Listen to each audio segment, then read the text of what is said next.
So it's a known fact that women face a lot of challenges when they are looking to come back to work, especially after a career break. This situation becomes increasingly worse in the current given situation when there are so many layoffs, there are so many fears about employment, and if you are someone who has a career break, then it's natural to feel unclear about whether you are ready to even come back to the workplace. Hi, I'm Priya from It's Okay Yaar and welcome back to our channel. The topic for today is tackling fears about returning to work after a career break.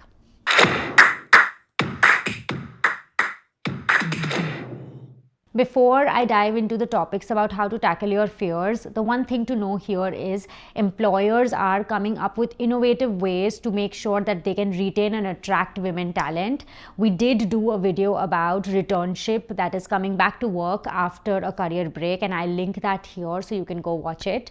However, let's dive straight into the topic about how to tackle your fears and be your confident self as you're coming back to work. The number one fear is that I have been out of the workforce for way too long and I have completely lost touch.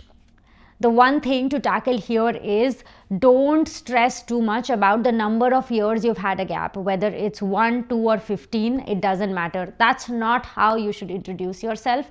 What you should talk about is what are the things that you will be bringing to this job? What are those transferable skills? What was your previous experience like and what has your journey been? It's very important to own your story and tell your story in a way where you can convert all of your weaknesses into your strengths. So yes, you might have had a career break which ranged from 1 year to 15 years. However, it's important for you to talk about the journey that happened between that 1 year or 15 years. Did you try something new? Were you going through a family crisis? Or you just wanted a break and you were trying to rediscover yourself? Whatever that journey or story is, you have to weave that into your introduction and own it as a strength rather than having those inhibitions that hold you back as being away from work. So the one thing to note here is do reference your career break, but don't apologize or defend it. Make sure that you are owning it and you are talking about it as a strength and all of the skills that you would be bringing to the table. The second fear that we hear about is I am too old. The piece to remember here is diversity is an important part of any workforce right now. Employers want women who are older, actually in their 40s and 50s, because they can actually bring a lot of maturity, experience and stability to an organization. So don't think of it as a weakness. Think of it as a way and what are the strengths that you can actually bring to the job. The third fear that we always hear about is that technology is changing rapidly and I will not be able to keep up with the new technology. I'm out of touch. The piece here to note is technology is now a part of our daily lives throughout the time. So as much as you think that technology has changed, just take a minute to see the technology that's impacting your day-to-day life and you will notice that it's actually not that different. And even if you feel a little out of touch, there are plenty of courses and easy online certifications that you can take up to brush up on those technologies.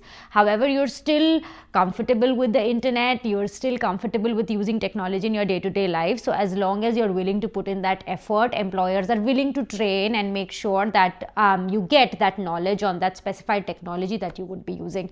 So don't let technology be a barrier. Make sure that you're using technology as a part of our lives as a strength and make sure to tackle that fear. The next fear we hear about is I have lost my confidence. This one is a tough one, especially because we live in the age of social media where it's easy to surround ourselves with so much content and people, and we constantly are thinking that they are achieving a lot while we are falling behind. And it's especially true if you've had a career break. You feel you are like really lagging professionally when women around you or people around you are like balancing their personal and professional lives. The piece to remember here is everyone is selling a story. Everyone is telling a great story. So now you have to own your story and you have to show up as your confident version. Do things that make you confident, like for me, I'll give you my personal journey. My life was not like this. If you would have known me 10-15 years ago, you would have seen me as someone who is very meek, who's not able to confidently talk about my strengths, and I was always looking for gratification from people around me to actually build me up. Over the past couple of years, I've used a couple of tools that has helped me gain my confidence. The number one piece is being very intuitive and understanding what people around you are thinking based on their body language when you are delivering or when you are speaking. So just building that confidence based on the cues that you get while you are showing up helps you a lot. The second piece that helps me show up as my confident version is putting in a lot of preparation. Whatever I'm going to do or whatever I do, I make sure I prepare and then I go deliver. As long as I've prepared really well, I am the benchmark and I'm the person who decides how good of a job I ended up doing, and no one else is able to tell me whether it was a good job or a bad job, and that is completely on me to build up my confidence. The third one is whatever works for you, be it reading certain articles, listening to podcasts, like making sure that you're feeling motivated and feeling confident about the strengths and how you are going to show up in the workplace. Confidence takes time, so it's not going to come overnight. So you just have to make sure that you have built those benchmarks for yourself, and as long as you are better than what you were yesterday and you have said that one extra thing, you have answered that one extra question more confidently, you are making progress, and significantly over the course of years you will notice that you have become a more confident version of yourself. The only thing to remember here is take that first step, show up, and start somewhere.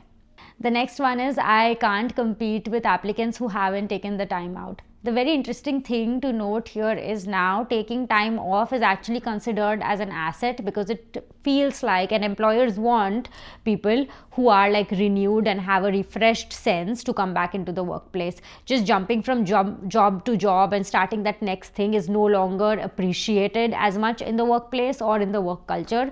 So again, like I said, it's a mindset shift. You have to first feel comfortable that you are not lagging behind from anyone who has not taken time out.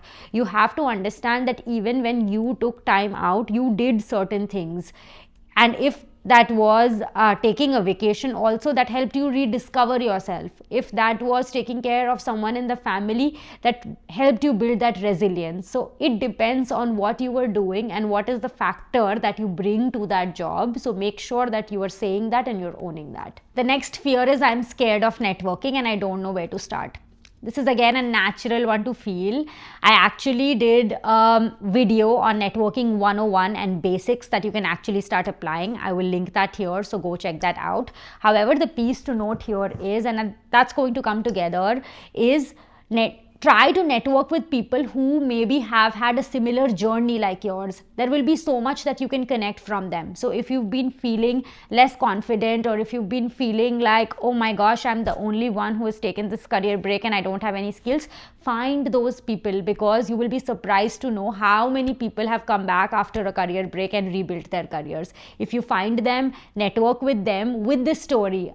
Tell them, ask them, how did you do it? I want to learn. This is my situation. And trust me, as much as you think that people will not respond back, a personal journey or a personal connection is the best way for someone to get back to you and because people want to help at the end of the day. So you have to put yourself out there, find the right people, the people you want to surround yourself with, and then share your story. And within a period of time, you will build a network of people who will support you and uplift you.